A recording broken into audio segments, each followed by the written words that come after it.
My graduates from my school being Forbes. Bag drop. Bag drop. A mic drop. Bag drop. Bag drop.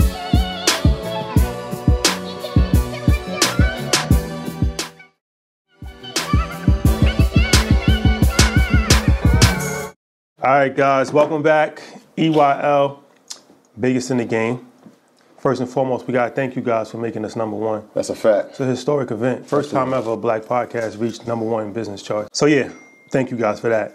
So this is an episode that I actually was waiting for a while, and it's interesting because we in Miami. So shout out to Jace. I got to list everybody that made this happen. Shout out to my man Jay Goodwin, Jay Cool Up. So we in Miami at one of these pool parties. I forget. And SLS. SLS, yeah. I figured you wanted to know. Yeah. I figured you wouldn't remember. A good time. Yeah. So he was telling me about more bottles. He was telling me about a couple of rappers like to come on the show, and it's a different type of show because it's a business show, so everybody's not a good fit for the show. So I'm like, I'm not really sure. So I'm like, you know who I would really want to have on the show? He's like, who? I'm like, Jim. He's like, Jim Jones? I'm like, yeah. He's like, I can make that happen. So then he contacted Mel, shout out to her, and then she put me in touch with Poem. Shout out to him. Very professional. I like the whole situation that they had running. Yep. So I say that to say, I'm telling like a couple people like, yo, we got Jim coming on, Jim Jones. And I was kind of taken back because, I don't know, I just always looked at Jim as like an entrepreneur, a business person. Like he always had a bunch of stuff going on. And a couple people that I was telling, they didn't really understand it. They like, well, what's the conversation going to be about? Same and then thing. I'm like giving his resume. And they like, all right, it makes sense now. So I don't think that people fully appreciate his business acumen. But I mean, if you look at it, you know, as far as Saucy Farms Extract, Vamp Light Fitness, Quarantine Studios, he has a crypto coin. Don't forget about that. I sold an NFT 7 months ago. NFT. You sold one 7 months ago? I was the first rapper to sell an NFT 7 months ago at 2.5 Ethereum. Is roughly like $4,000. I sold a picture of my casket. Took a picture of my casket. Somebody brought it.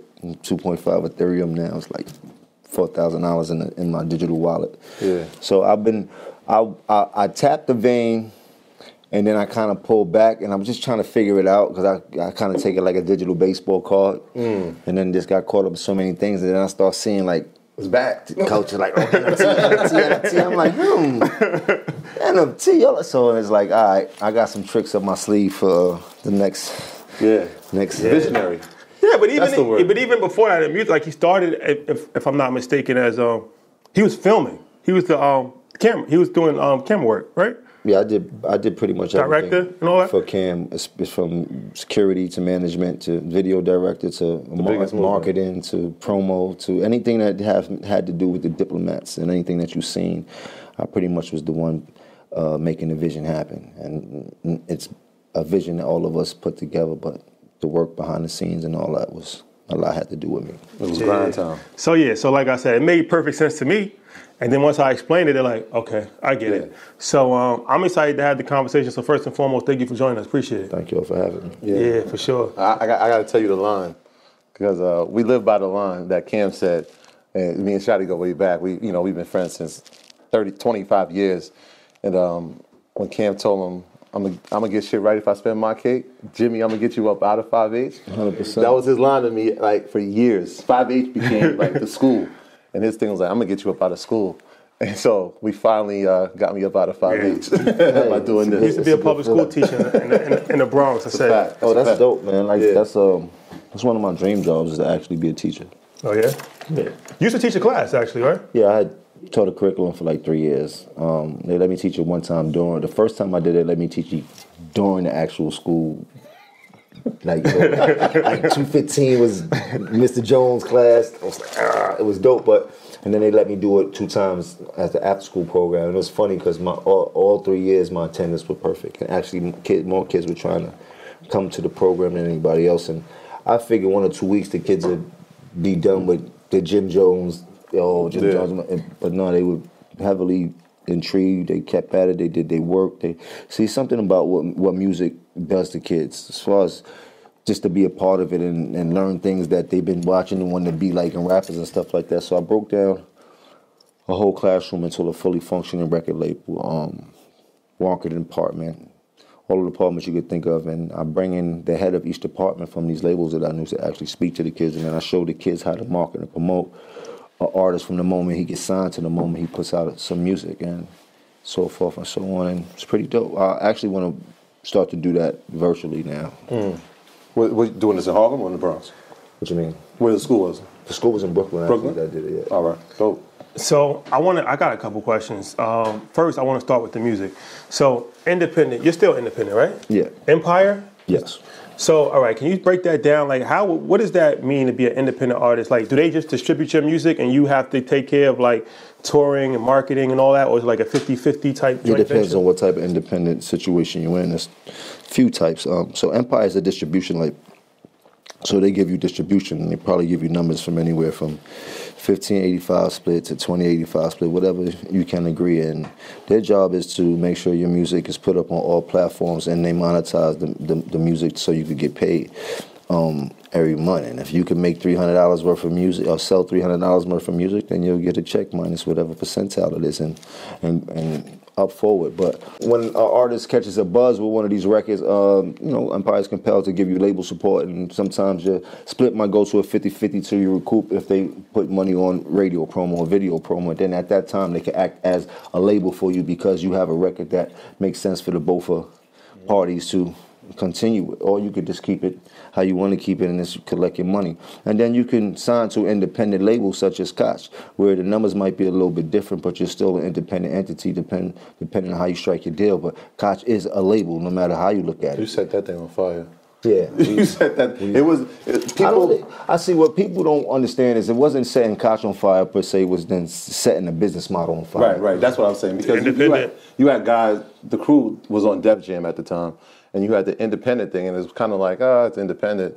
But then the way you were doing it. It didn't matter because people wanted to see the Diplomats. Exactly. So wherever we wanted to put the Diplomats at, people were going to go to get whatever the Diplomats were going. And I wasn't going to get the money that I thought I should get at a major label, so me and Cam was like, it makes sense to do what some of these South artists we seen were doing, and we took that model, and then that blew the whole thing up for the whole East Coast, especially for New York, and all these independent labels that start coming out from all of these major labels who start doing subsidiaries like Red, Sony, and all this type of things. Those are solely because of us doing what we did at Koch. You know, a label can't let no money slide. If they see another business model that's working, they have to copy so that they could jump in the game. And this is pretty much what me and Cam did for the East Coast of music. That Ballin' record. Different. Nah, that was a big record, man. Yeah, it broke a lot of records. Made Koch a shitload of money. Made Koch like $20 million, something like that. Don't forget the remix. It made Koch $20 million? Something like that. You know, I ate off of it a little bit. For independent artists, I was the only independent artist to be able to get a publishing deal at that time, period. Like, they were not giving any independent artists a major publishing deal, and I did mine. I had a big one. So independent artists, they still don't have their publishing?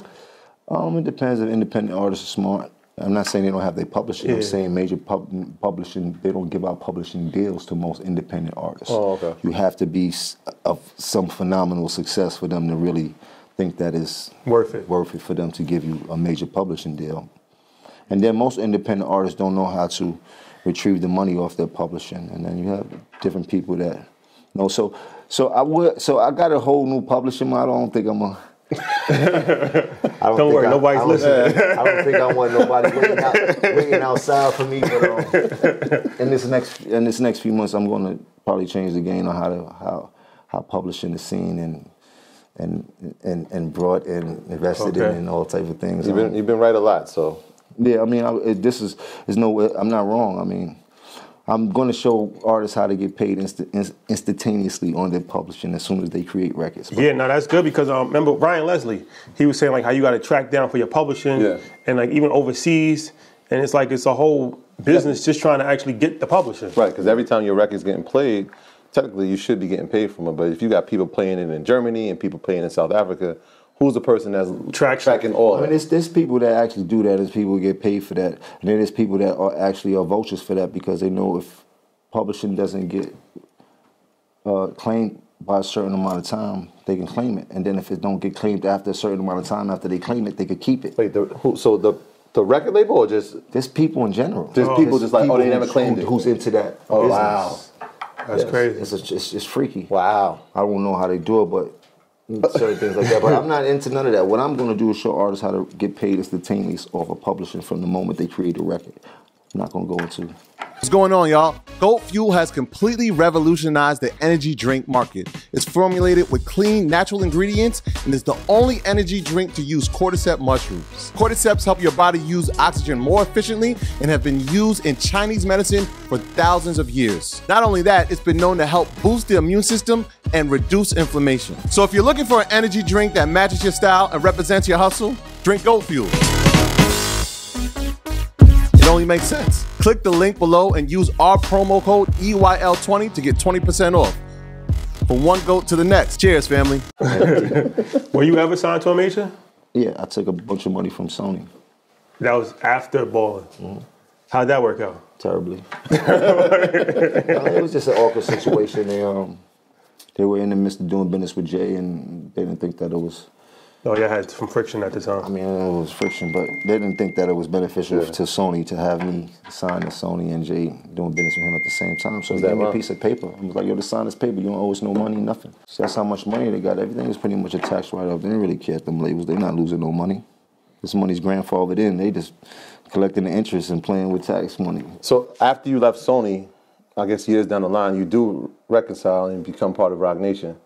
Yeah. What was that process like? Because I ran into you at a Rock Nation event. It was downtown. Y'all were talking about the history of the label. It was you, Biggs, and Lenny Yuss was there. And I'm like, wow, this is crazy. I'm actually watching history take place. So how did that relationship get reconciled, and how did you get to Rock Nation? It's mutual friends. My man Vic that I always work out with. So we still have mutual friends that's I'm cool with and they cool with and stuff like that. And it's worked in our favor. And, you know, time will tell. I mean, time heals everything, and as you get older, you want to make smarter moves and do things that's worth it. I mean, yeah, we spoke to Fat Joe, and that was a similar thing as a fan watching it. It was like we got to watch some of the guys that we looked up to actually age and grow and mature, and so it's beautiful to see that. That's why, you know what I mean. It's just a dope thing because a lot of the times, especially growing up, we lost some of our greatest artists because they never got a chance to mature and grow and reconcile with some of their differences. So I think it's beautiful that y'all got the chance to do that. 100%. Shout out to the whole Rock Nation. Yeah. So, you know what him and Fat Joe have in common with me? The first time I saw Fat Joe in person was the Rocker. First time I saw him in person was Kingdom. He was riding a bicycle. Richie Parker was there. It was like real Menace to Society type vibe. Like he was riding a bicycle in Kingdom. That's the first time I ever saw him in person. 100%. Yeah, basketball, Harlem basketball tournament. So let's get to this Vamp Life Fitness. You know what? I'm not sure if you really realize what you like that fitness wave, like because we used to work out. Well, we still do, but at that time we was working out a lot and. We was getting our workouts from your page. Like, we would watch your page, like, yo, he just did this. We got to try this. I'm trying to tell you, we would come up with a... I still have it on my phone. I'll show you after this. It was the in case you missed it. In case you did it, I did arms. In case you did it, I did legs. And so he was like, what we going to do today? I'm like, let me see what Jim did. Like, all right. Nah, it was good. It was great. And that's what you should do that more often.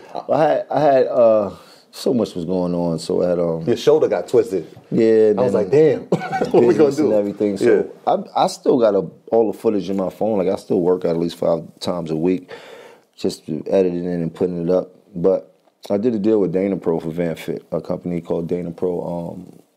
We used to be selling everything from bands to equipment to challenges to workout to fitness to nutrition to anything possible you think of when it comes to fitness. I believe we're doing a soft launch. I believe it's like March 8th, where the website goes up and find out some more information about what we're about to offer and what we're about to bring to the table. Oh, it's coming. It's coming. Yeah. Like what's the thing that we used to do? Insanity. Yeah. Insanity? Beachbody. Beachbody. Yeah. So it's like that? Yeah, something like that. No disrespect. P90X. No, Short T. No. I mean, that was a whole different... I don't know if we're going to hold full table, but it's definitely some great challenges. I got some dope trainers that works with me, and we got some dope stuff for the people. You know, I'm heavy on being able to work out in the house with minimal equipment to use. So this is what a lot of the challenges are based on. And at the same time, for those who love to go to the gym, we show you with the... Yeah, I seen one of the towel workouts with the dumbbells. I'm like, I don't know if I could try that yet. I like Jim when he had his shoulder hurt because it was like, you know what? I can do that. And then you got healed. I'm like, nah, you know, it's one of these pull-up games different. It's $1 billion industry. And there's so many people that need direction when they work out. I say that to say, I'm glad that you're doing that because I was thinking like they should have been did this because it was like people was literally watching your page and not just us, like our friends that work out too. Like everybody was like tuning in, like yo, it's really legit workouts. And so it'll ramp back up, and it's one of the reasons I slowed down is because I did the deal and they were building a website and want to have all the footage, so then now we upload it on the website so we can now drive traffic to the website from my social page when I put up a little workout, then you can go watch the full workout at the VFit site, and then we'll put those up. App too? Yeah, app, website, everything. When did you get into work? Like, were you always want to work out, Bob? Or? Yeah, I've been working out for the past 20-some years of my life. You know what I mean? I started really working out when I got with my lady. I was a bit slim, and I ain't really want her looking at other niggas.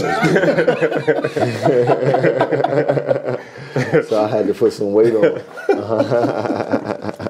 So it was in Miami. Yes, no better inspiration than that. But yeah, man. But VanFit, yeah, we definitely got something going, man. Fitness is a part of life. It's a way of life for us. We're not just doing it for the camera or for the money. This is something that we do every day like an army.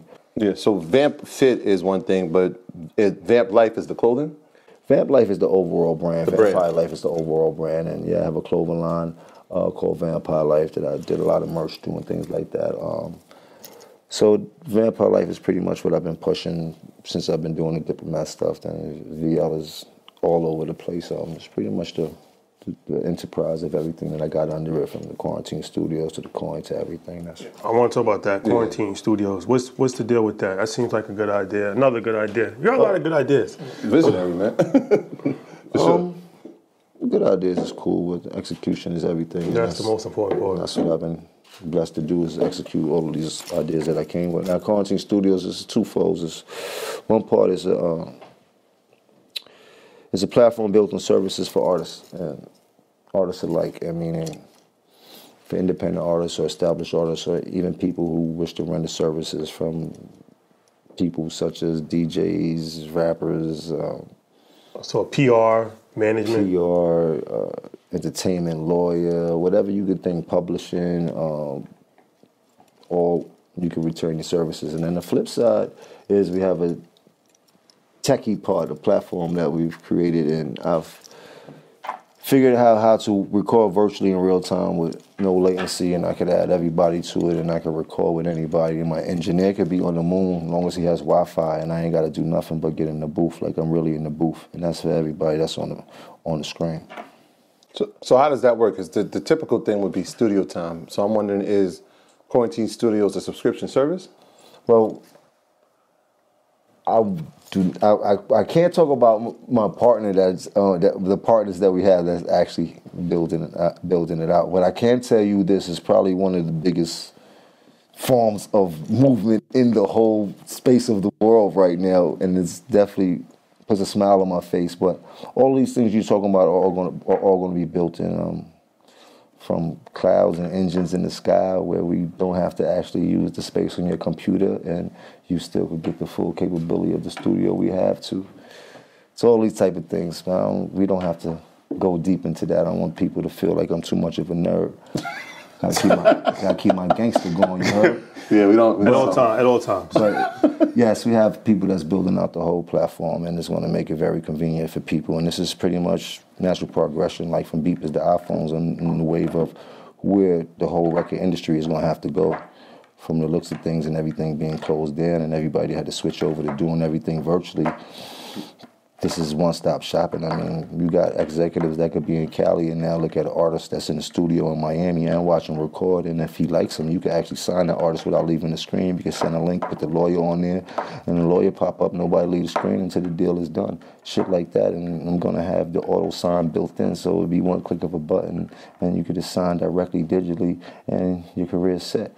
This type of shit is different, so I'm not gonna keep getting into it. Nah, this is good, because as you're talking, I'm thinking about all the tech that's involved. So it's like, not that you're a nerd, but it's like, I mean, I'm glad that people get to hear you talk about this, because it's like, yeah, you're talking about you got to speak about it, because it's like, at the end of the day, it's all about education. Yes. And it's like if people aren't properly educated, they keep making the same mistakes. And they keep getting like mad at their record label because they're getting taken advantage of because they're not being educated. So it's like at the end of the day, this is why I think our platform is so successful now, because it's like, yeah, I mean, education is the new cool. No, of course. It's cool to be educated. For the life of me, anywhere I go, I'm only there to gain knowledge and give knowledge. You heard? Because I don't know it all, but I can learn it all. That's it. That's it. It's a bar. and it's like, you know, it's so many artists I feel like coming up. How are they gonna? And I want to get your perspective on this. Like, what do you think the direction of music is now? Like, do you think major labels at some point will be non-existent, or will they always be there? Like, what's your thoughts major on labels are always going to be there, as much as the artists like to say fuck the major label and all that. That's one of the biggest banks you ever could do business with.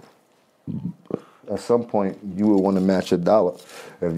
Even if you're a self-contained record label that's doing $100 million, if the record label would say, we're going to put 200 on top of that 100 you've been making, what you going to do? Why would you not do it at that point?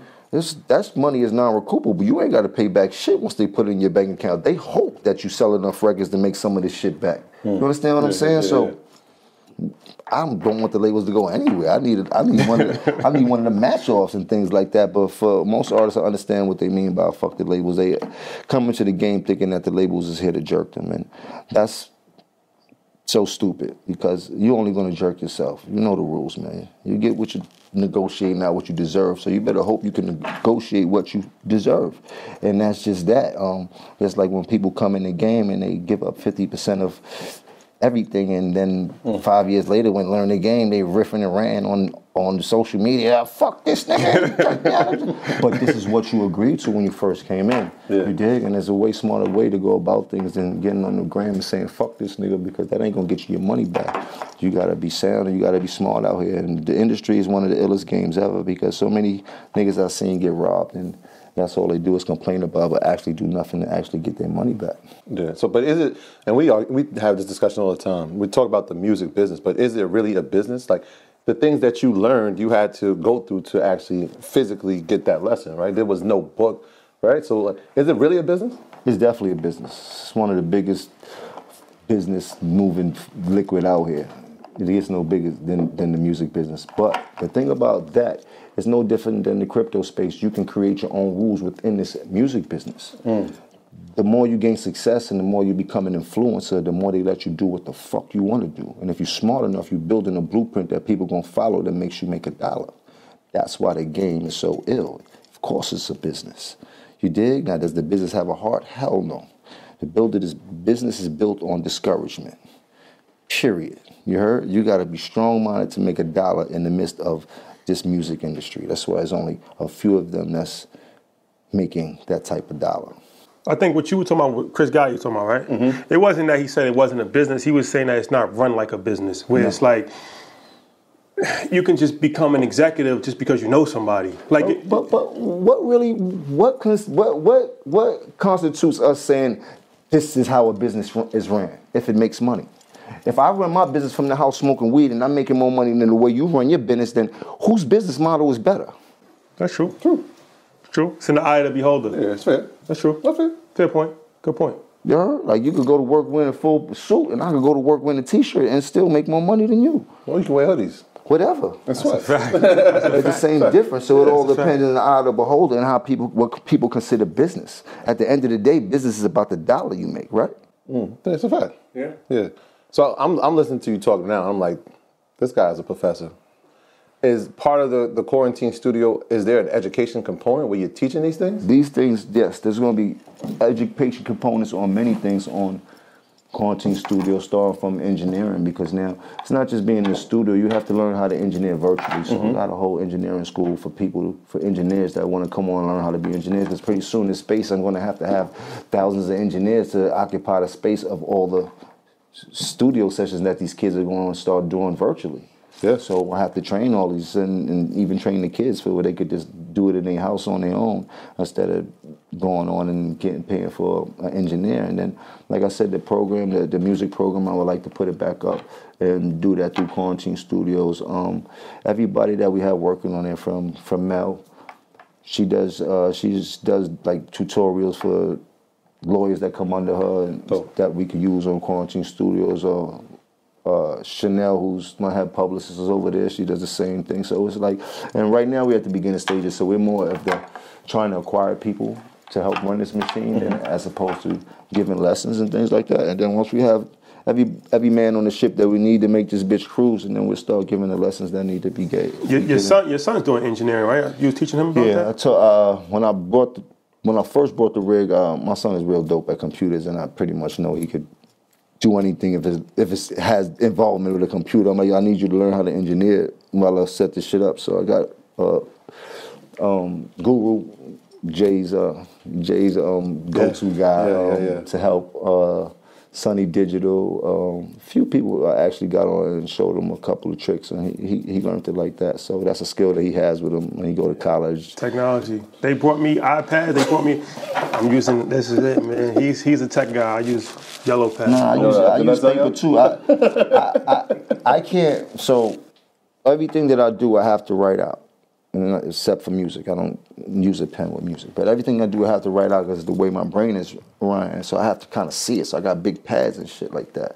But I can't do that shit on the computer. Exactly. But I can do everything on here and shit like that. But I can't. I'm never going to go to the notes. Like, I'm never going to pop up the notes. Like, no, I need to go in my house and that shit, boom, boom, boom, boom, boom, boom. I'm a little bit old school with that shit. That's a fact. But I like gadgets though. I got all the gadgets, but I just can't. That's all. Of me writing my notes and getting me organized. It's old school. It's not like it, man. And I told her, I just told him the story. I'm like, I got this dude the iPad. I haven't seen it. But what happened was we kept doing the pads, and then my brother was like, "Y'all gotta have some uniformity. Like, you got a yellow pad, he got a white pad." So, and then I kept losing pads. But this is this is money. This pad is an NFT now. NFT. We're gonna sell this pad for a whole NFT, and I want some money. We're gonna sell the picture of this pad and every picture on this pad, and we're gonna sell this shit as your NFT, and you're gonna make a shitload of money. Speaking about NFTs, let's talk about NFTs. So we interviewed. 19. We gotta reference 19 Keys. Shout out to my guy. Shout out to 19 Keys. That's my boy. I fuck with 19. That's our guy. Smart gentleman. I like how he moves. Yeah, that's my guy. So we was in Miami. He was the first person to put us up on NFTs. Then we interviewed Mark Cuban. Yep. Mark Cuban, heavy on NFTs. He was making money. He made $90,000 in 22 minutes. 22 minutes. So don't cheat him. Then we interviewed Gary Vee. And he said that's all he's focused on right now is NFTs. So it's been coming in a wave right now. So how'd you get introduced to NFTs? What's going on, earners? Welcome to EYL University, the #1 place for business education. Shawty, tell them what we're bringing. Yes, EYL University already has over 100 past webinars from all areas of business. It includes weekly webinars from industry leaders. It includes access to our investment Facebook group, movie club, our book club. It also includes access to monthly financial planning calls with yours truly. But what has been added has access to MG the Mortgage Guy's home buyer's blueprint, over 14 hours, everything you need to know as far as the home buying process is concerned. And also what has been added is access to our monthly group chat calls. Right. So once a month, me, Troy, and the whole team is going to let you in on our personal plays, our portfolio, what we're doing, and more. So all of that, we are running for a special promo code of 70% off for a limited time only. So head to EYLUniversity.com right now and take advantage. You know how this works. Don't wait. Don't hesitate. We'll see you on the other side. My man Noel, he owns a platform called Zap Theory. Oh, okay. They've been helping me out a lot when it came to all this crypto and techie stuff, and I've learned so much from them. So maybe 7 months ago, they was like, we got this new thing, NFT, and they was explaining to me, and like, so it was pretty much like a digital baseball card, pretty much. They're like, yeah, pretty much. They like, shit, take a picture of something and give it to us. I took a picture of my chain. Part of me texted to him. Next day, he was like, well, somebody just brought it for $1,000. I'm like, fuck you mean somebody brought a picture I just text you for $1,000? The shit is the shit what the fuck? Like, well, shit. They like, that's it. And then it was like, wow. And then to see, you know, as Ethereum goes up, your money goes up and shit like that. So they brought it for $1,000. Now it's at like $4,000, up and down because Ethereum been going up and going down and things like that. But that's pretty much how a NFT works. And you got the commission. You got the commission on it. No, it's mine. Okay. You dig? Yeah. But now that person that brought it, every time he sells it, You get a commission off that. That's from the commission. So that's for the life of the whole NFT. Yeah. So if it gets tossed around a million times, I get a commission Every a million time. times. That's the illest part. Yeah. Did you set the rate? You know the rate that you set? Because Mark, when he was explaining to us the first time he did 10%. And I was like, that's cool. Yeah, I was about to say, I think it's like a 10%, a 10% rate. He went up to 50. He's like, he just kept raising it. Like why not? Fuck it. It depends. Like what I just told you. The more you are successful, the more you have influence, the more you can do what the fuck you want to do. Right, well, and that is what Mark Cuban is doing. Like, he's a billionaire. He knows what the fuck he's talking about. He could keep 50% if he want. I don't give a fuck. I'm in business with Mark Cuban. That's what the average person is thinking about. I'm half and half of Mark Cuban. What's up? As you're talking, I'm thinking to myself, how many are you having these conversations with, like, when you go out and you in Harlem and you kicking it with your homies? Are these conversations that y'all are having, or everybody's like, I ain't trying to hear that? No, these are conversations that I'm having with a lot of my people. Like, that's dope. I'm in a group chat now with shout out to Breezy. Chris Breezy's my dude. We was all in a group chat earlier today with a bunch of dope people from the crypto space. Shout out to Wilson Chandler. Shout out to my man Slow Bucks. Just pretty much. It's the wave. It's the wave right now. Yeah. Like, it's not. That's why I said when you see Meek Mill, that's all he's talking about right now. It's crypto. And this is why I made the coin, because I was, I've been in space for a minute, and then it became like, every time hip hop grabs something, it's like the end thing to do. Like, everybody gotta have a Cuban link. So now you dig when you see the lit niggas start talking about some shit, and everybody start talking about some shit, and I'm just watching like, this shit too easy. I'm like, man, make me a coin now.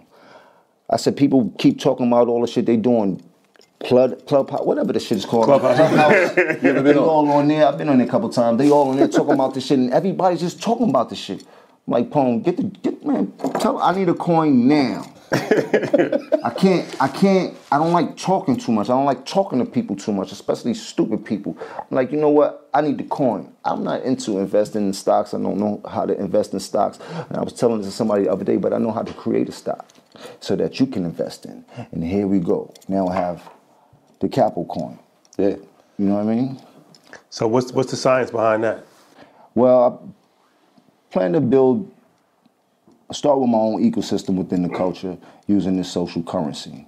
Meaning as the closest things that surround me, even with business, like GBNY is a sneaker store that I'm fully vested in. Absolutely. So now with the Capital coin, in the future, you'll be able to use the Capital coin to buy sneakers at GBNY and so forth and so, like other companies like what's my dudes in Brooklyn that got the store, the drip store, the brothers, I forgot, but just like that, like just using everything around me to kind of push the Capital coin and create a buzz and have people dive into it and things like that. I mean, for what it's worth, they say it's going to be no more paper in a minute and everything is going to be digital.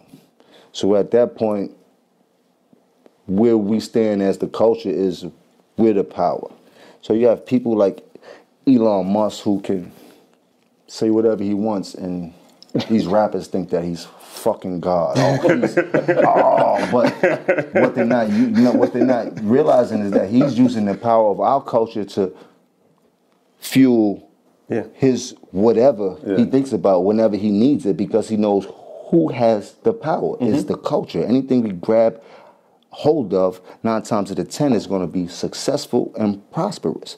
But our people always tricked into thinking that somebody like Elon Musk is the gatekeeper when it's not, when we're the gatekeepers.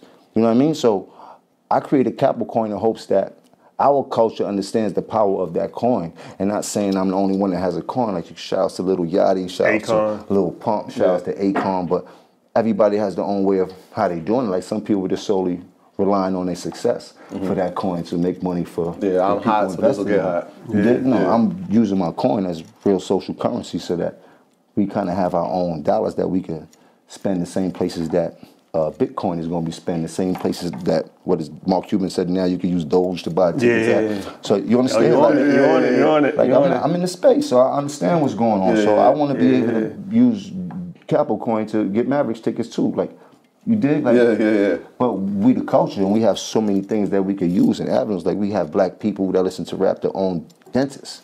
We have black people that listen to rap that are doctors. We have Yeah, You that's a fact. understand? I mean, it's a whole culture. Yeah. And bigger than just even black people. Just I feel like hip hop culture influences the whole entire But world. we don't support ourselves. Yeah. You did? Yeah. We're gonna buy the Balenciaga and somebody black can make the same thing with the same quality, even iller drip, and we still gonna buy the Balenciaga. Yeah, and I saw that you made it a very concerted effort to make sure that you highlighted black businesses. All the time. I thought it was dope for the entire I'm month. not saying like I'm on some Kunta Kinte shit. Like I don't Yeah. No, nigga, I rock If all you got- that shit. yeah, I If saw you you. got drip, drip is drip. Send The it shit to is me. fly. I'm gonna put it on. And it was fire. With the Dior, I'm gonna put it on with the ears. I'm going. You dig? It's now it's part of the fit. It's drip. You dig? Like Drip I'm not- report. The drip report. Who really in charge?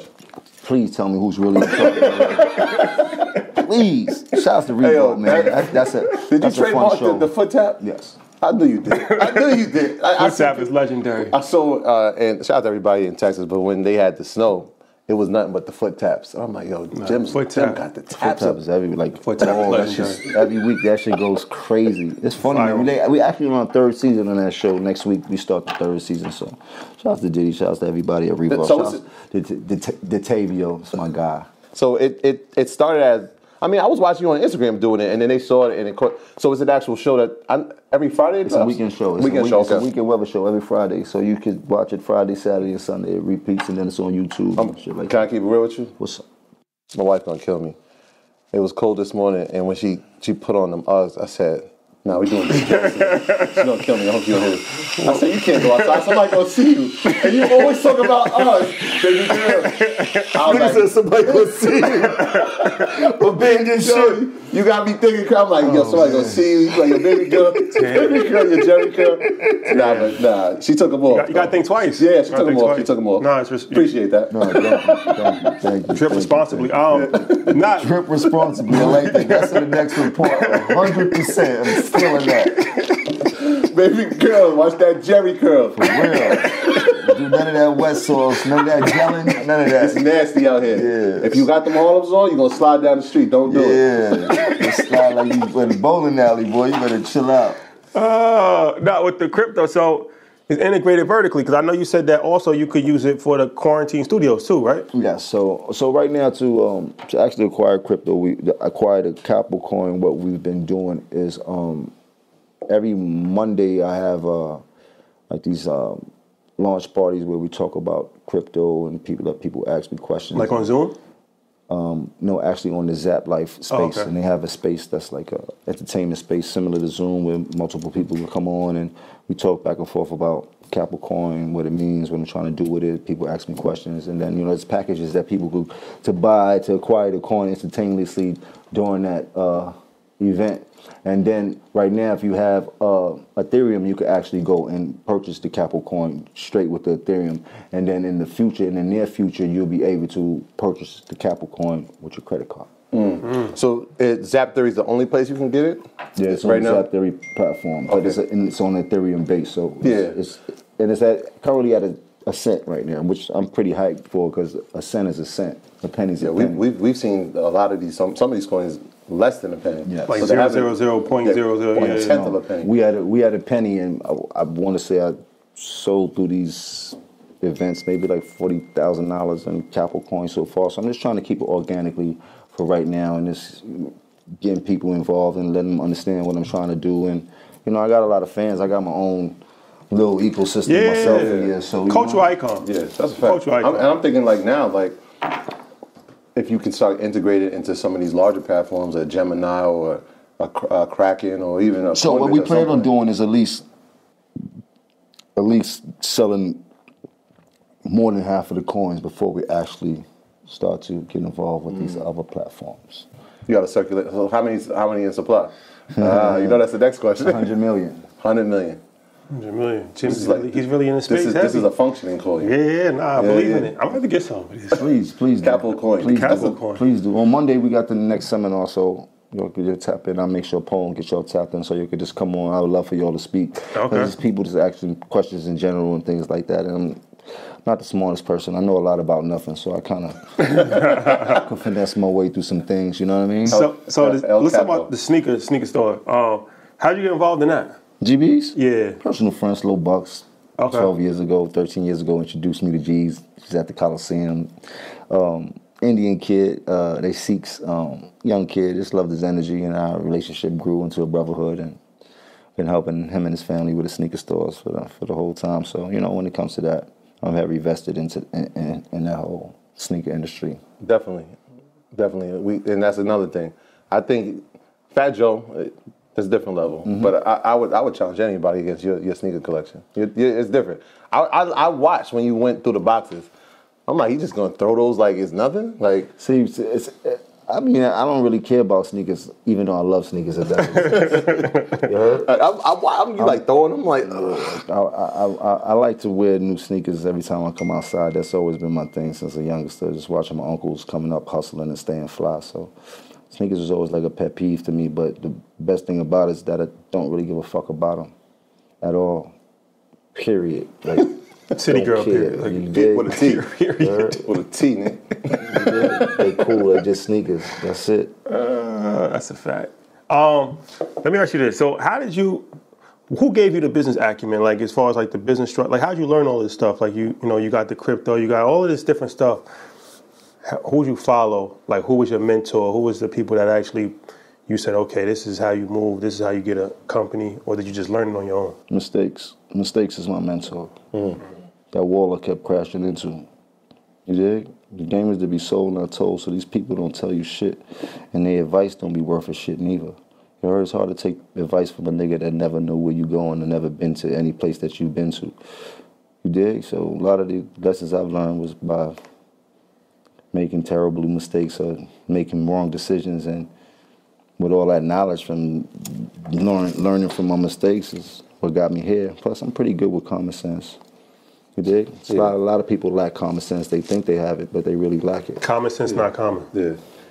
For real. That's a fact. Can we talk about this moment in history? And I know it was one of the biggest stories that you posted early on, before we even had Earning Leisure. Oh, yeah. And that was the infamous Supreme story about your impact on Supreme.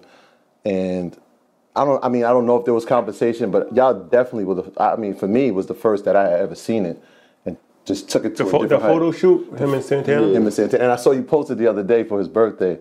Like, yo, they owe us. And it was like, oh my gosh. But it's not just Supreme. I feel like even Chrome Hearts, like, I saw you guys start that and then Lil Wayne took it. I know it was I mean, but none of that shit really means anything to me. Who am I to be like, tell a person, oh, you owe me because I wore your shit, and I'm just a fly nigga like that. You know what I mean? Like, Chrome Hearts didn't ask me to come in their store and buy none of that expensive shit. I came in there because I was on my rock and roll shit, and I like to get fly.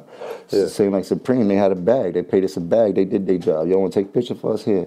Who the fuck what Supreme was? I got that money and bust the move out of it. You see, my hair was nappy. Shit, we didn't give a fuck. Niggas called us on the phone. They gave us a t-shirt and a hat. They like, let's take a picture like that. Cool.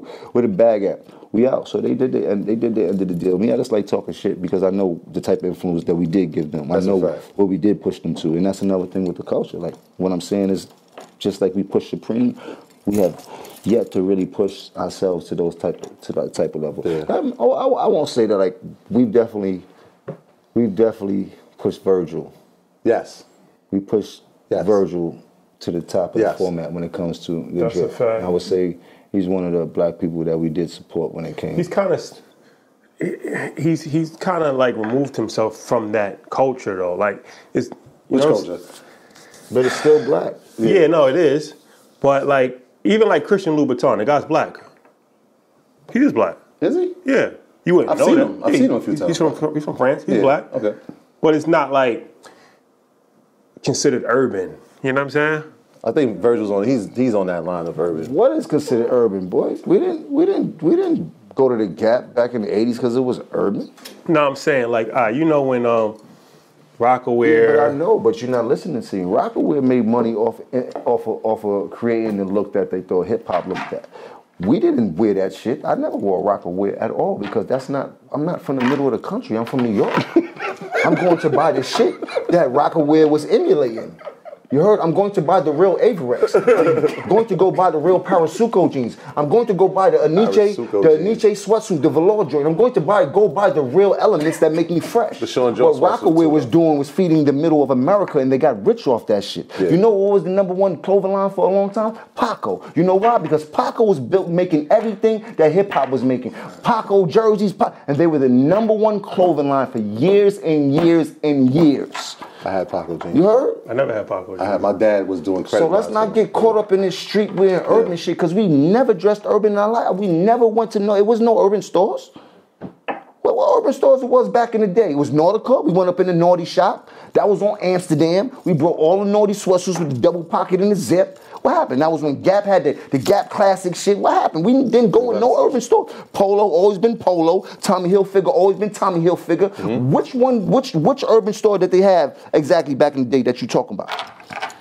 Well, Fubu was a $1 billion Fubu is a knockoff. It's the first Rockaway.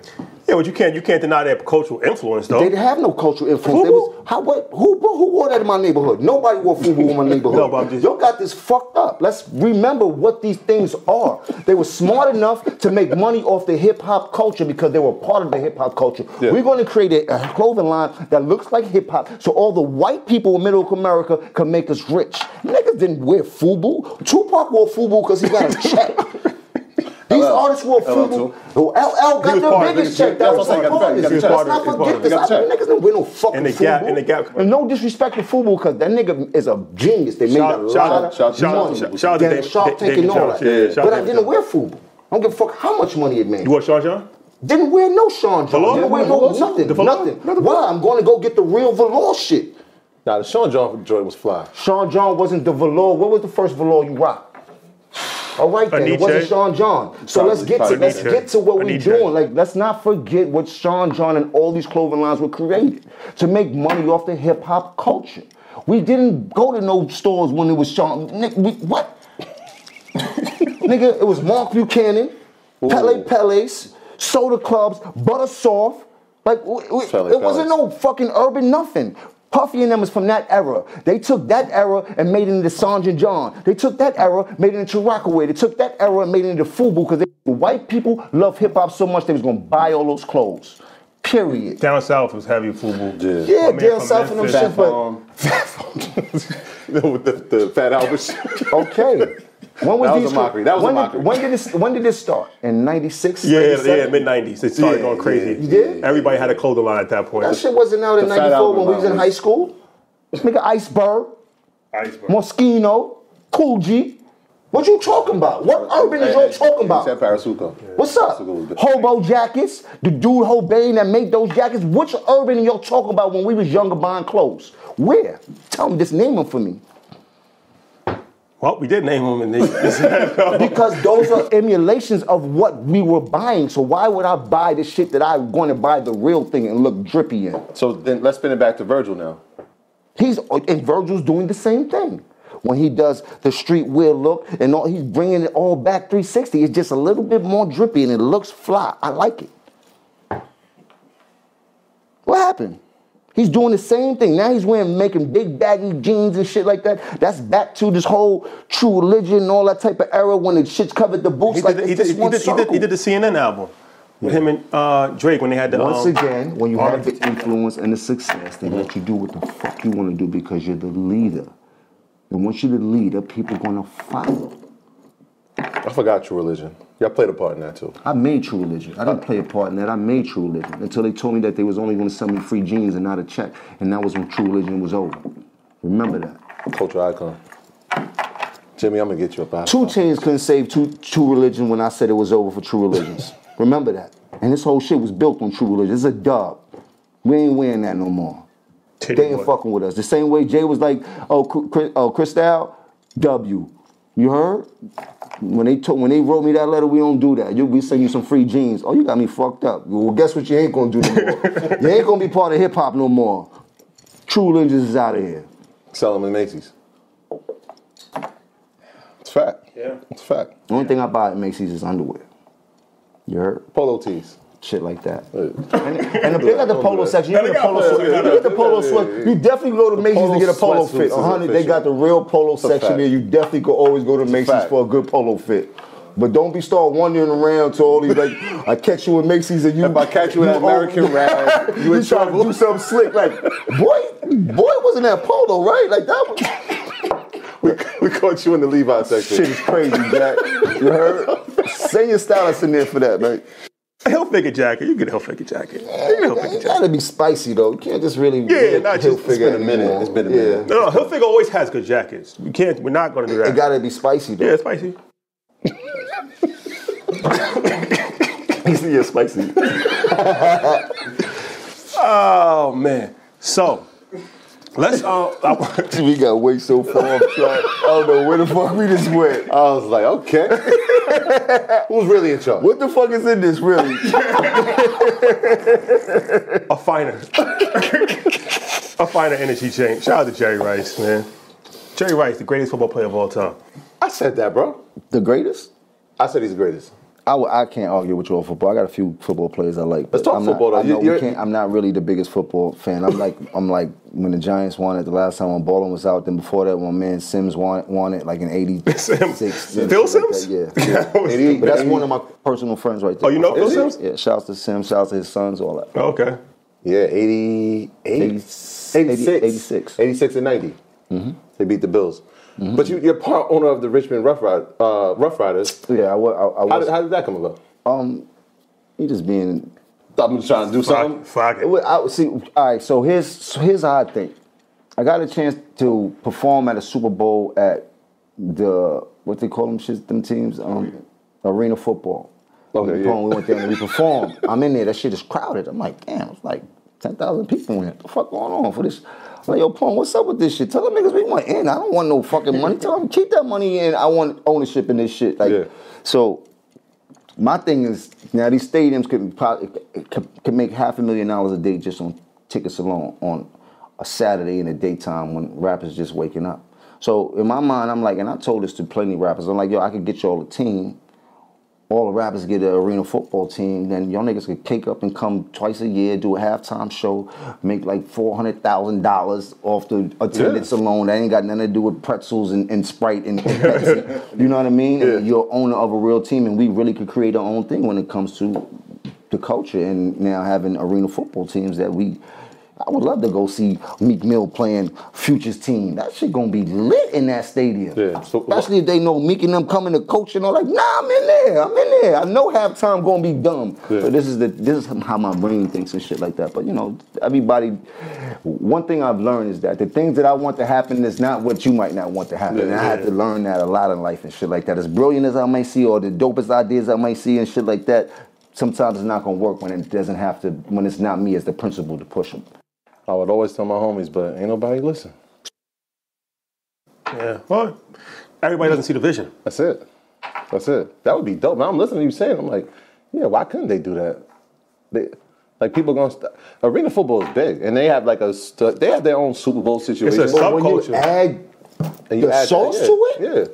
Now niggas is getting lit, niggas getting fresh. The roses is pulling up. Nigga, it's now something to do on a Saturday because niggas ain't got nothing to do anywhere. You know what would be a really good idea is summer league tournament, like basketball. Like you know how Ice Cube got the 3-on-3, but like a summer league in the park with each rapper having their own team. I think they actually have a league right now like that. Yeah, they Revolt. A rappers league. Yeah, Crew League. Yeah. But they actually play. No, I ain't watching. But they actually. They're terrible.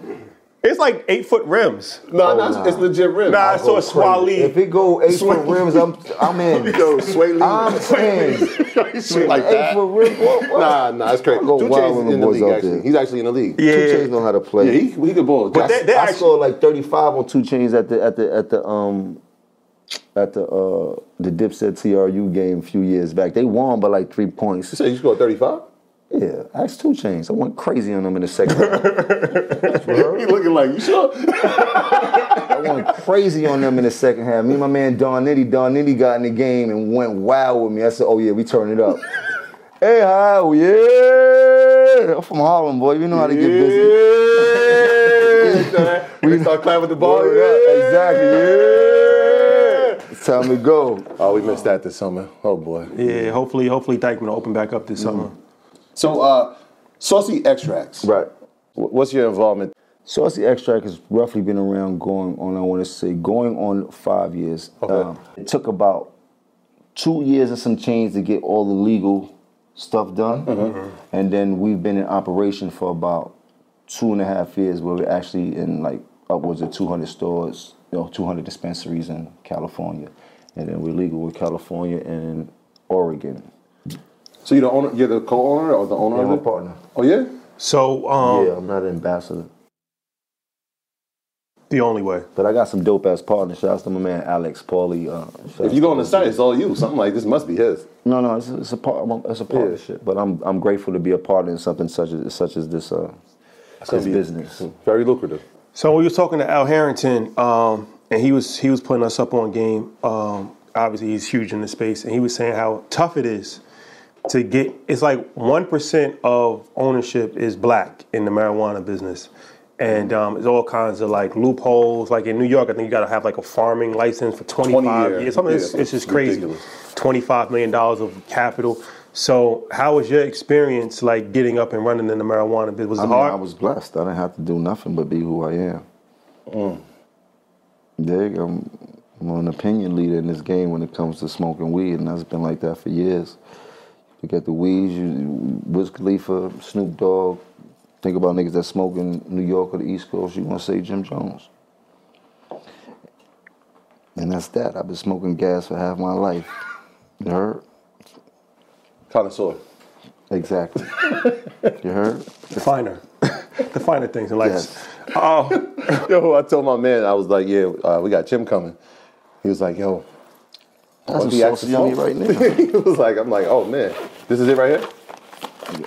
That's some saucy right here. He said you better have the Dorito bag. He didn't bring the Dorito bag. Yes, sir. There you have it, ladies and gentlemen. Y'all smoke? Oh, I know some people. All right, well, Yeah. you can give this to the people you know. You heard? Tell them that's a gift from me. I know some people. This guy's crazy. So now it's interesting though because I put a post up today and I said selling weed went from a felony to an essential business during COVID-19, but there's still thousands of people that's locked up in jail. I think it's roughly like 40,000 people, some shit like that. Yeah. I don't want to quote it wrong, but I'm almost sure something around those numbers. Yeah, so I mean, you're a black entrepreneur in this space, like you said. You was fortunate, but there's still a lot of people that still can't get in this space, and there's still a lot of people that's locked up for marijuana. And like I said, it's literally an essential business now. So what's your thoughts on the marijuana industry as far as like inclusion? Hey earners, look, there are plenty of times when what you mean gets lost in what you actually say. I mean, I've had plenty of conversations with my friends, my coworkers, even my wife, where interpretation doesn't always match intent. Whether through text, email, or general conversation, better connections are made when the focus is not only on what you say, but how you say it. This is why we've implemented Grammarly Premium into our daily regimen. It provides real-time feedback and guidance on tone, word choice, and clarity. Look, I'm not the best writer or speller by any means, which is why Grammarly has become a part of my daily routine. It's a necessity at this point. I mean, one of my favorite features is the clarity suggestion, where it helps you create and formulate clearer, more concise sentences without any redundant and unnecessary words. Another feature I love is the vocabulary suggestion, where it avoids overused words and phrases to keep readers more engaged. I mean, there's so many features that come with Grammarly Premium, including goal setting, overall writing score, tone, even plagiarism, y'all. It helps you with plagiarism. Like I said, I'm not the best writer or speller, but Grammarly has helped me communicate more effectively and more efficiently. I mean, I don't send an email, an Instagram post, a text without using my Grammarly app. And if you have a laptop, you can use it on the desktop platform as well. The goal is to mean exactly what you say, and Grammarly assists you in that process wholeheartedly. Do more than just spell check. Say exactly what you mean with Grammarly Premium. And right now, they have a special offer for all our earners. You're gonna get 20% off Grammarly Premium when you head over to Grammarly.com/EYL. That's right, 20% off Grammarly Premium when you head over to Grammarly.com/EYL. GRAMMARY.com/EYL. Look, don't wait. Don't hesitate. This is a great offer. That's GRAMMARLY.com/EYL. We'll see y'all on the other side.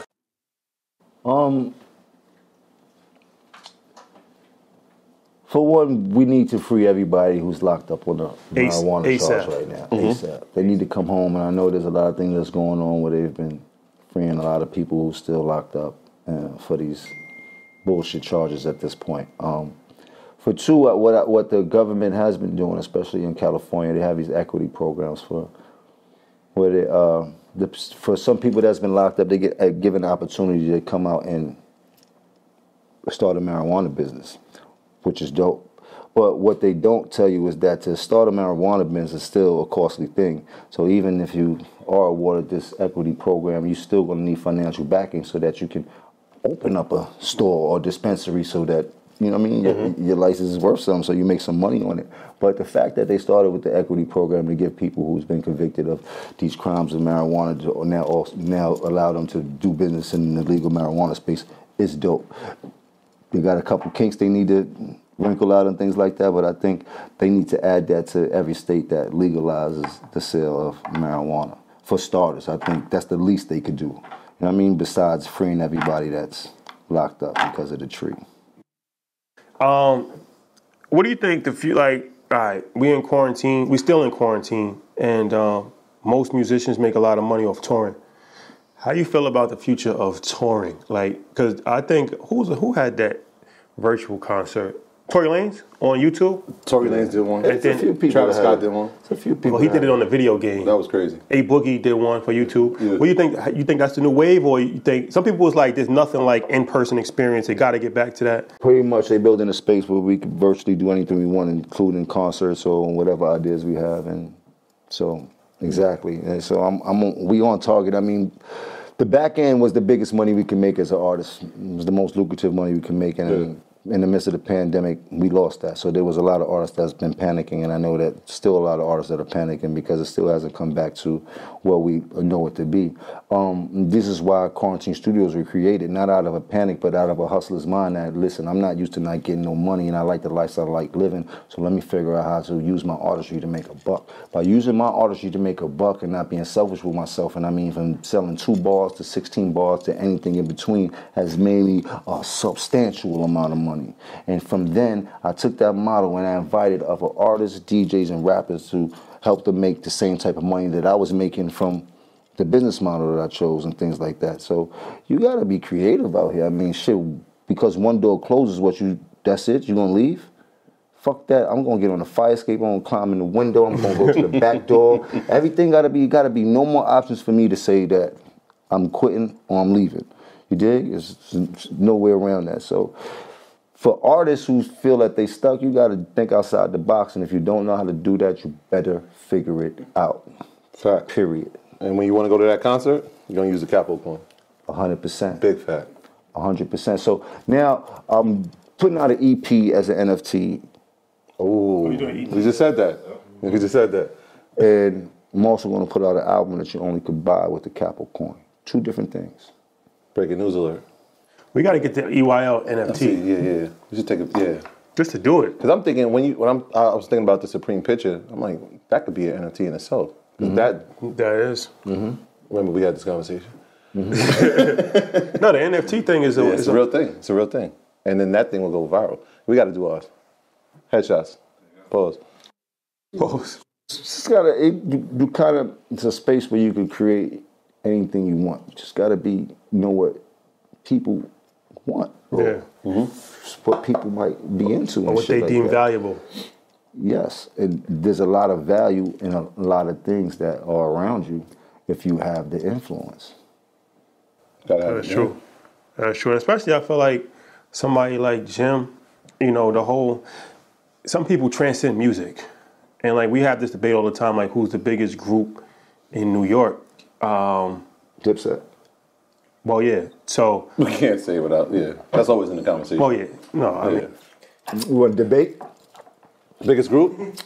Well, shall we debate? Nah. Here's what I'm going with. When are we talking about groups? Statistically, or no. I'm saying this. Let's do it then. Let's do it. We here. All right. What we selling, music or lifestyle? Well, that's what I'm saying. Exactly, That's what I'm saying. So that's what I'm saying. So it's like, Well, who you want to be like or who you want to listen to? Which one is more important? Unless the. So I'll say this. I'll say this. Because you could be like me and still listen to that other music. That's Remember true. that. I'll and that's say what this. Dipset was. You heard? You dressing like Dipset and you was listening to G-Unit. There was no way around it. well, you was listening to Dipset too, because at the But time, I understand, but what I'm trying to tell you is who we were. No. Niggas was not dressing like G-Unit. No, you don't gotta convince me. I was there. Some dudes was rocking that crazy tank. That joint was. They were dubs. Straight dubs. Nah, dudes was rocking. Fly niggas was not rocking that tank. You had that tank on. Nah. Nobody's like that. That tank was terrible. And not to say like that shit was dope because they made a shitload of money off it, but I'm saying about... No, the cultural, that's what I'm saying. They transcend music because it was like, at that time, I was in prep school in Florida. And when that album came out. And that was the same time when 50 first came out. So there's no denying 50's influence as far as music and his influence in rap.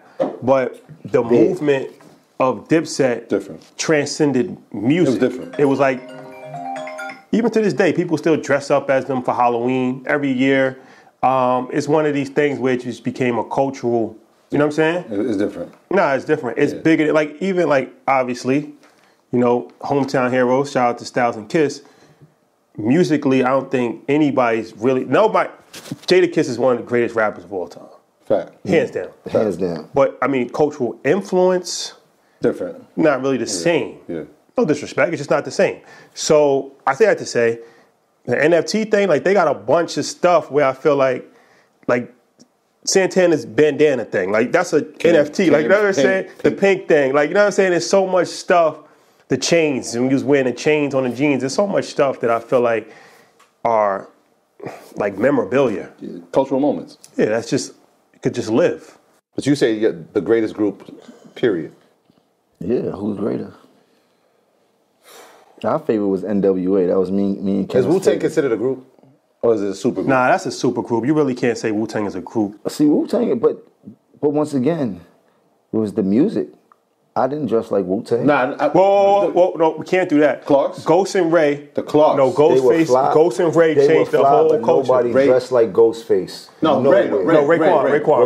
Was fly, but nobody dressed like Raekwon. Nah, they had a gang of dudes. That's Snow Beach. That's Snow Beach. That's Snow Beach. And I was young. Let me tell you something about Wallabies. Only niggas that rock Wallabies was nostalgic niggas from the B-boy age when he started talking about Wallabies at that point in time. I'm telling you, I'm from Harlem. Niggas wasn't rocking Wallabies in 95. And that's when Wu-Tang was hitting. The marble paint dripping, the flyest lingo ever. Can't out-talk Ghostface for nothing. Was niggas wearing marble paint dripping uptown? You had to find somebody to do it. You couldn't buy that. It didn't matter. We wasn't buying not one Clark, nothing uptown. You heard? Harlem's different, though. Harlem is different. Clark's was more of a Jamaican thing. I don't care what nobody says. Okay then. And that's more of a Queens, Long Island thing. Because that was heavy Jamaican influence in Queens and Long Island in the 80s. I'm telling you, my cousin had pink Wallabies, sky blue, peach. He had all of them. He's from Long Island, Hempstead. Like, you dig? Like, I dig it. But when it comes to the history of style and culture, it's kind of hard to talk to me about. Y'all right up there. Y'all right up there. I'm just talking about the game. Without Diplomat, remove Diplomat. I understand this shit from every group that moved around, from the way they dressed to what they pushed and who they were. Niggas want to be Rakim more than they want to be Big Daddy Kane. But niggas want to sing Big Daddy Kane shit all day, nigga. But Rakim was vicious, nigga. Different. Niggas want to dress like Rock. I don't care. I'll say this. And Big Daddy had fly shit, but niggas wanted that velour shit with the night. I was a fiend before. Niggas want to dress like Rock. Period. Period. You heard? Another Harlem. Niggas want to dress like Grand Poobah. Nas was a poster boy for getting fly. Helly Hanson's army hats to the side, jungle hats. Jay-Z. Nas was Jay-Z. No. Jay-Z. No. No, he was What wearing he did, Versace? the button-up shirt. we talking 90s? Everything he did, the button-up situation. Man. Give him credit. We gotta give him credit. Nas was the 80s? No, Nas was I'm a talking about shit. real stylistic niggas. Jay is Jay. He's an influencer. He's a famous dude, but he's not the flyest dude. No, that's a fact. That's a fact. He wears a lot of fly shit, but a fact. niggas did not want to dress like Jay. You did? When Jay was wearing Iceberg and all that type of shit, that was kind of a Harlem thing. Yeah. You heard? Like, remember that, boy. Like, watch the history of how niggas getting fresh. You don't think Love gonna go crazy when he You hears did? Like, I'm gonna break it all down, and then you can ask these same gentlemen how they feel about it. Because I know who are the stylistic people and which people was following who back in the day. You heard? MC Ricky D was dope as fuck, but niggas didn't want to dress like MC Ricky D. MC Ricky D. You heard? And we could go forth. Special ed. Niggas want the special ed. Wow. Got plenty, that's plenty. What? And I still want more. What? And I still want more. What? B.I.G.? B.I.G. was a fat, jiggy nigga. He put on for the heavy niggas and got crazy with it. Stylist. Nobody could take nothing away from B.I.G. Somebody put him in the clothes. Who? No, it's different. Are they dressing themselves or they got a stylist? It really don't matter because when you come off on camera, you looking So good. we got to throw Joe in there. We got to throw Joe in there. Who, Fat Joe? Yeah. Yeah, Fat Joe get fly. Yeah. But I don't know if people were dressing to be like Fat Joe. This is what I'm trying to tell you. I don't think nobody was dressing. Fat Joe get fly, but niggas is What's not that? really like I'm dressing like Joe. On the wake up. Big niggas, But partly Big because was they it. Big was it, and Heavy D was it for the big niggas. Shout out to Heavy D. Rest in peace. Did? Mount Vernon. Mount Vernon. Rest in From peace. Stiggly D, nigga. Heavy D got busy for the big niggas. You heard? I think that's Grand trouble. Poobah too. Grand Poobah was one of the freshest niggas in hip hop history. That's a fact. That Tommy Hilfiger Hands movement? down. When you first saw ACGs back in the day, Grand Poobah had them on. That's a fact. With all the fly Tommy Hilfiger Exactly. shit, Yeah. the boxes busting out with the spring jackets and all that. Don't play with Grand Poobah. I actually ran into him like 10 years ago. I was driving. I thought I saw him in a new show. He was going to the post office. I stopped the car, got out. They're like, "What you doing?" I'm like, "It's Grand Poobah." They're like, "Who?" You gotta stop. I said, "Yo, you one of the freshest dudes I ever met." Nigga, period. I had to tell him that. Nigga, Grand Yeah, Poobah? I had to. Grand Poobah? Oh my. Do your research. Oh Like, my who's that? God. They don't even know who Grand Yeah, Poobah do is. your research. You know who used to get fly too, but he didn't pop as much as he was supposed to. My man Andre the Giant. I used to like how that nigga used to get fly. You don't know who Andre the Giant was? AG. What's up with you, man? How old are you? How old are you, man? 37. All right, you might not know who AG is, man. That's Bronx digging in the crates. Y'all got to do your history. Oh, digging in the crates? Go pull some of them We videos just up. spoke about that. Pull up Andre the with Giant. Joe. We talking about with Joe. Leather Pele sweater jackets, nigga. No zipper, nigga. Just the buttons up here and shit like You that. said AG? nigga. Showbiz and AG? Yeah, nigga. Oh, okay. Oh, Showbiz and AG. Wait, why I gotta say showbiz, you little niggas? I'm like, nigga, AG is AG, nigga. The fuck you mean, Andre the Giant, nigga? You heard? But I mean, if we talk about fresh, we can't forget Sosa. Who's Sosa? AZ. Yeah.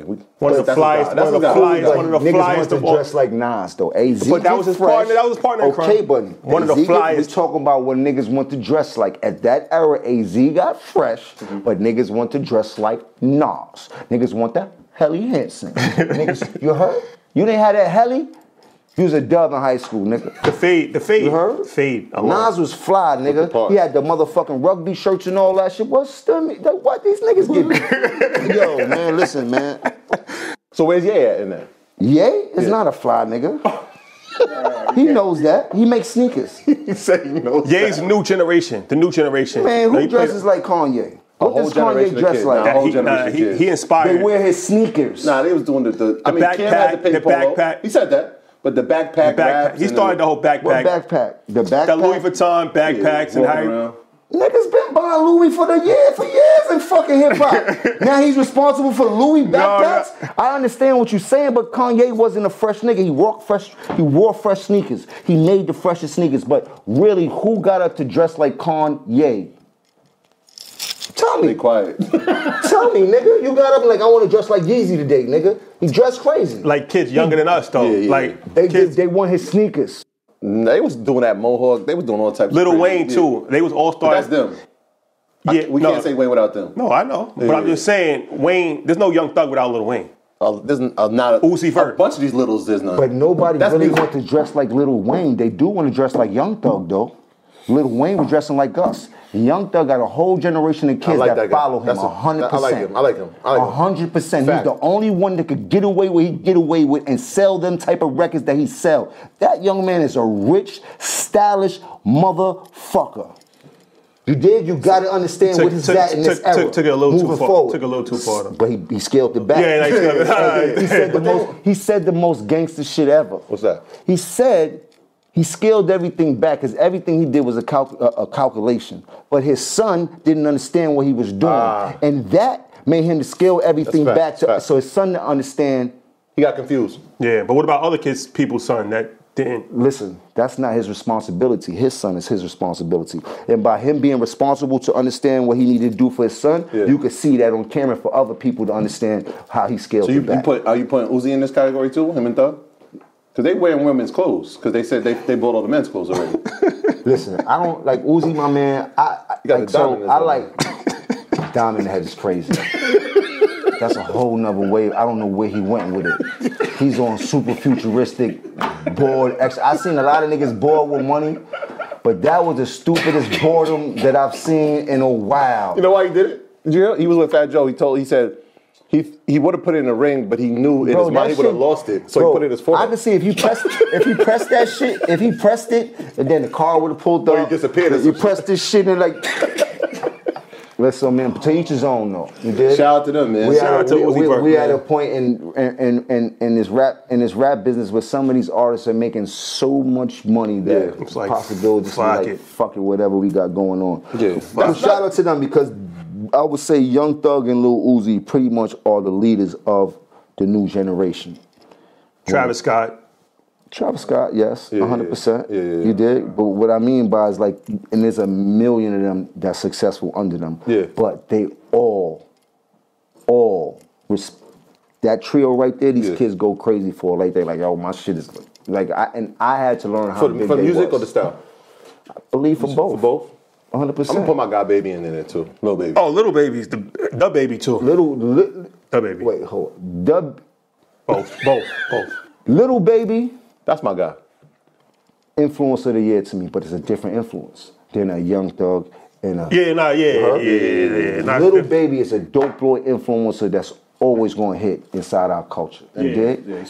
He represents the nostalgic music and the future music of the niggas that like to hustle. Merge together. He's special. Young Thug and them represents the new music that took over when it came to streaming and independent music that started making so much money. These labels started giving out these big checks to these new artists coming out of nowhere because they learn how to monetize their own money from the streams. Yeah, no, that's a fact.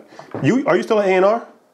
In my own mind. Okay, but you were at Koch, right? Or at Warner Brothers Inc. I was over there as a A&R director, so I pretty much was everybody's boss. It was like Leo and Kevin Lyles and Jim Jones. So what was your like? What is an A&R? What do you?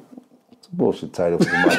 That's what we thought. Bullshit title for somebody that listens to music and gives his opinion on if that shit is dope or not. Did you bring any artists over there? To where? When you were at A&R, did you like? Where at Koch? At Warner. Yeah. Well, I remember once. Well, I helped a lot of like curated music, but the one artist I was trying to get was Rick Ross at the time, and I remember Rick Ross wanted $1 million when he came out with, I think it was Every Day I'm Hustling when it was just in the street. Mm-hmm. And I told Kevin Lyles, you need to sign this kid Rick Ross because Def Jam is about to give him $1 million. He like, I'm not giving him $1 million. I'm like, no, you need to give him $1 million. Like, this is what you hiring me for? This kid is on fire like you can't understand. And they missed that boat. Boy, were they wrong. How you gauge talent? Like, there's so many people that rap, so many people that have talent. How you know somebody is going to be, you never really know, but like 30 seconds, let me hear their music. Give me 30 seconds with their music and give me 5 minutes with them in a room. And I can tell you if they're going to be a star or they're just going to be good at doing music. So what's some characteristics that makes somebody a star? The it factor? Yeah. When a person walks in the room, it depends on the type of attention they command. Like the aura. You feel the aura. Like the aura. You feel the aura. Yeah. The energy. Fact. Yeah. When a person has that energy, you become a fan instantaneously. Like, damn, I like this nigga energy. I fuck with him. Like, yo, tell sure, let me get that nigga know I need it. Like, you just you know a nigga energy, like, oh, he gonna go with it. There's a lot of things from selling lifestyle to the music, but the music is the most important component before an artist becomes an artist. If you don't have the power in that music to make me want to figure out what the rest of you is about, then you're a dub from the get-go. You think music is more important than the intent? Like, I feel like now the other stuff is more important than music. You still need the music. Still need to be heard for people to want to know who you are. But you don't really have to be good. You don't. You just need to run the numbers up. Yeah, that's it. But you still need the music And to they're run the figuring out numbers ways up. to run the numbers up. You need the music Without to being run the good. numbers up. Yeah. Right now, you can't get signed at any label if your numbers are not of adequate numbers that the label feel that you should have. Like no matter YouTube? how talented you are. And that's the fucked up part that's going on in this industry. There are some talented motherfuckers that could become stars big as Michael Jackson that won't get the opportunity to have a deal because they don't have a certain amount of streams on YouTube or they don't have a certain amount of numbers on IG. But meanwhile, these people can be the next Drake. These people can be the next such and such. So this is how the whole industry is moving right now. And that's one of the things that really bothers me as me having... being an A&R, quote unquote, because now it's, what am I on the internet just fishing for the nigga that got the highest streams, or am I looking for some real music? Yeah. That's what it's come to. Can you make a hit? Not even can you make a hit. Can you get followers? Can you get YouTube views? Or can you get on TikTok? Really? TikTok. TikTok blowing dudes out the water. TikTok's moving. Out the water. I'm about to get a TikTok. I ain't got no sense. I don't even know what song it is. I don't even know what song it is either. That It's the day I know the day. That's crazy. That's crazy. I ain't got no sense. I've just seen people doing the duck walk. I'm like, all right, this is a hit. All around the world. There's a hit. Grown ass. What the fuck? Y'all niggas don't sit your ass down, man. The niggas think it's cool. You got your girl doing it. Yo, what the fuck are you doing? You look like a duck.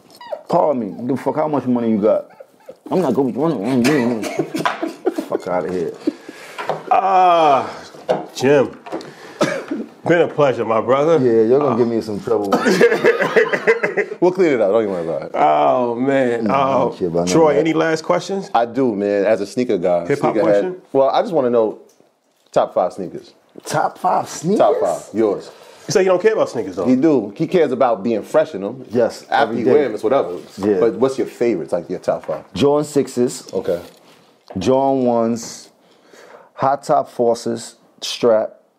All white, preferably. Never did the 3/4. Never did the 3/4. Or mids. We from no mids. Mids is 3/4. That's 3/4. Oh, that's 3/4. Yeah. I hate them. We from Harlem. Yeah. Low top 1s. Constructions. Tim? You don't put the orange and blue Bo Jacksons in there? That wasn't top 5 though. There was a fly, but that's not top 5. I love the Bo Jacksons. We all have our own. We all have our own preferences. Like, cause I could go deep. I could go into Delta Force and the Court Force. Like them shits used to turn me on. The Terminators. Them shits used to turn me on. Like there's just so many sneakers I could start getting into. The Delta Revolutions. Force. When I first got the Revolutions, Agassiz. like the Agassiz, the first Agassiz that came out with the tennis ball on the back that was fused and shit like that. Like we could go through all the sneakers. I got favorites for days. When the Diodoras first jumped out, the hot top ones with the tongue that ripped off. Did you know that Diodoras had an extra tongue you could paste on the top? No, you didn't. You taking too long. So my 6th grade, my man Omar came. 1st grade, 2nd grade. What year was that? Maybe like 83, 84. I was born in 84. Diodoras had the hot tops. And then they had an extended tongue with Velcro, so you can make the tongue longer, so you could tongue fuck your jeans and shit. But it ripped off like, you heard? Then you had the kangaroos back in the day. You could stash your money in the side. You know about the kangaroos, right? Nah. You don't know about the rules? Nah. We started with in that era of the Bo Jacksons. You got to do some real sneaker history because you can't really answer no real sneaker questions. Well, he said he's a sneakerhead. You should be ashamed of yourself. I don't profess to be a sneakerhead. You do. I'm definitely a sneakerhead. So you're failing. You got to do some history. Do the knowledge. I'm always going to learn. Do the lesson. Missing eras of sneakers. You're missing the lesson, I'm a Nike. Well, I'll just say this. I'm a Nike. You're missing eras of Nike. You can't be a sneakerhead and just be Nike. I don't know what Delta Force is? Of course. I know what Court Force is? Of course. All right. I'm thinking like when you start saying that in my head. Terminator. Who rocked those? Tell me who rocked them. What athlete? I'll know about athletes. Like the Terminators was the Georgetown joints with the big Nike in the back. Oh yeah. Green and blues. That was Patrick Ewing. Patrick Ewing was there, right? Yeah. Dave Wingate. Those guys. When they lost to Jordan. They lost to Jordan. Then they lost to Houston. Yeah. See, I know like that. If you tell me the athlete, I got you. Because I'm thinking, as you saying, I'm like, the David Robinsons, okay. Yeah, I remember sneaking some all that type of shit from niggas that used to be on the block. Oh, when Choo had the Cool G and shit like that. He was the first nigga I saw with a Cool G in 93. And then Big came out in 95 talking about Cool G sweater now. I'm like, my man Choo was rocking them since 93, man.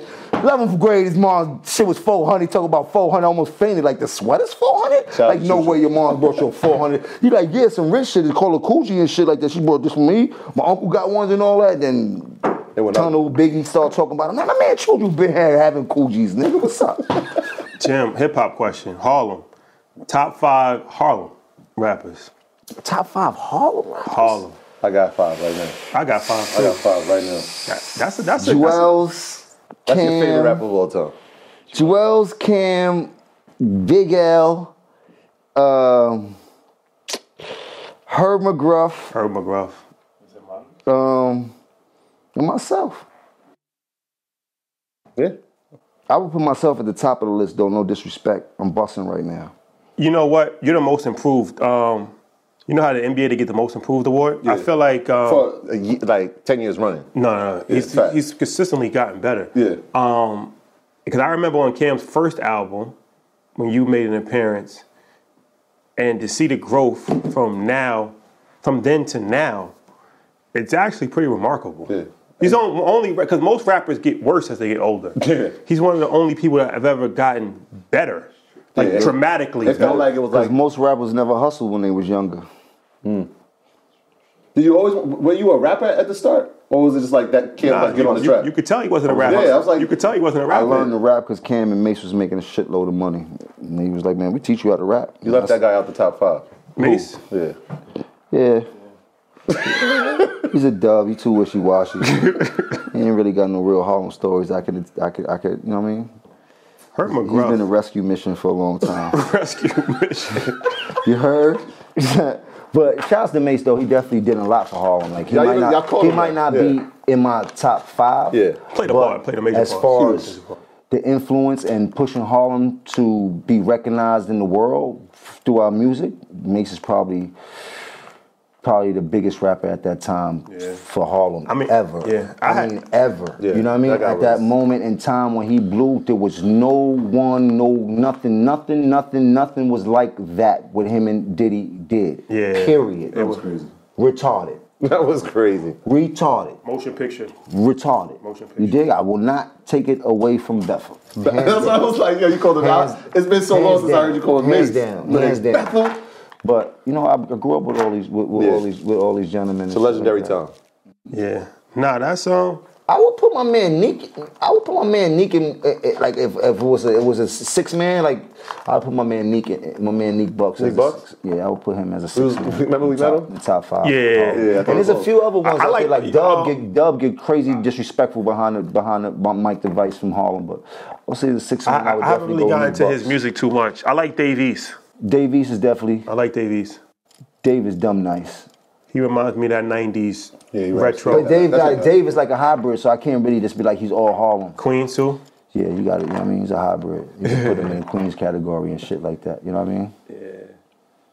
But Dave is dead nice. You see Dave is on all my projects. Yeah. You know what I mean? But they got a great work. But besides just like my top 5, let's get like Harlem has a lot of fucking dope rappers. You got Shooter, you got Trigger, you got the Rider Nation, you got Sig the Trey, you got Yellow Tape, you got Rich the Rhymer. Like pardon me if then all the battle rappers. Like all the battle rappers, that's a whole nother lane and shit like that. But I'm talking about niggas that get busy. Like Murder Mook is a fucking legend when it comes to one-on-one battle, face-to-face destruction. I can't do it. Could you do a battle rap? Tip my hat to them. I couldn't. End up fighting somebody. Yeah, somebody. It's gonna go bad. That's a new gym. I want to end all the battle rapping. There'll be no more battle rapping. Like no more. Like you'll get locked up for having a battle rap event. What's the dude from Coney Island that always punches everybody? Kahaf. Yeah, Math Hoffa. Hoff is retarded, man. Shout out to Hoff. That's my nigga, man. That nigga's retarded. So it'd be 10 times worse. And that's why I couldn't do it. But they be in a nigga's face like this close, like nigga, your moms and bitch, and then they find the information. And your daddy was a snitch in the 86. You talking about bricks? You the fucking son of a mouse, you rat ass nigga. Like, they like, what?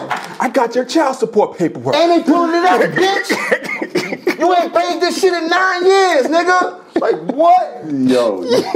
Nah, it's too much. I don't know how that's too much. They doing real recon on this shit. Like, shit is definitely, somebody's doing a lot of research when it comes to my opponent. Like, nigga, get everything. We need everything. Yeah, that's too much. It gets real. It's too much. It's too much. They nasty with it. But I respect the sport because they be, shit is dope. I could watch it. Yeah. I definitely could watch it. It's a talent. 100%. It's definitely talent. That's like a lot of acting involved. Yeah, a lot of acting. You have like, and not saying like acting in a bad way. Like just the drama. Like, yeah, you got like if you got 3 rounds and you got to be at home, you got to get your shit right. Yeah, the king just got to be there. Everything like it's not. You say something, your man comes in with the punchline. Like this shit got to be. This shit is like ballet almost. So I respect him for that because I know it's not nothing you can do overnight when you prepping for a battle, especially when it comes to words. And not to mention, it's not easy. Most people think it's easy to rap. It's not. It's not even easy to talk half the time. You dig? So imagine trying to rap to music, and not jumble your words. And most black people have dyslexia. This shit is hard. You heard? I'm telling you from my own personal experiences. The shit is hard. Research department. No. Oh man, one of the most enjoyable conversations we've had. Man. I'm glad I came here. I didn't know what to expect. I'll be seeing your gentlemen. I'll be seeing pretty poised at all these interviews, and you're talking proper. Like, man, who is these nerd niggas? What are they trying to prove? You heard? Like, I'm smart too. But this was cool. This was very dope, man. Yeah. You're very down to earth. Nah, it's dope to bump into people that know something about something. You know what I mean? A lot of these people I do interviews with really got a question and that's that, y'all. Seem to know your shit and you're knowledgeable about making business and showing black people how to make some money, and I respect that. That's what I'm about. We're going to get you to investing in the stock market. Oh yeah, stock market. So if y'all want to show, sit down and teach me, I would definitely love the lesson. You dig? But I know how to create a stock, and I'm good with that. So if I was to never get a lesson from y'all, I'm going to create more stocks that y'all can invest in. But if y'all want to give me a lesson on investing, sure, I got a couple dollars. See if it could turn over. Let's do it. All right, bet. So. What would you like to tell the people? What would you like to leave the people with? Well, you said everything, but yeah, what's your final words? Just go for it. I mean, with everything that's going on, the way the world is running, we know that a lot of things have changed. Some has changed for the worse, a lot has changed for the better. I mean, you may not see it, but you need to look because there's a lot of things out there that can change your life for you and the life for your family if you just think a little bit. And what I mean by that is like, from prohibition to gold rush, or it's the gold rush to prohibition to .com to weed, now to crypto space. So 5 things of this name that changed the life of America, right? Yeah. The biggest things that's changed the life of America, right? That's a fact. Mm-hmm. And we told you 2 that's alive and running right now, crypto and marijuana. So get with it, period. Or get left. Jack. That's a fact, Jack. You dig? You did. Come on, I needed that. You got to end it with that. You got to end it with that, dude. Come on. That's what the people wanted. We're going to leave this on a tap.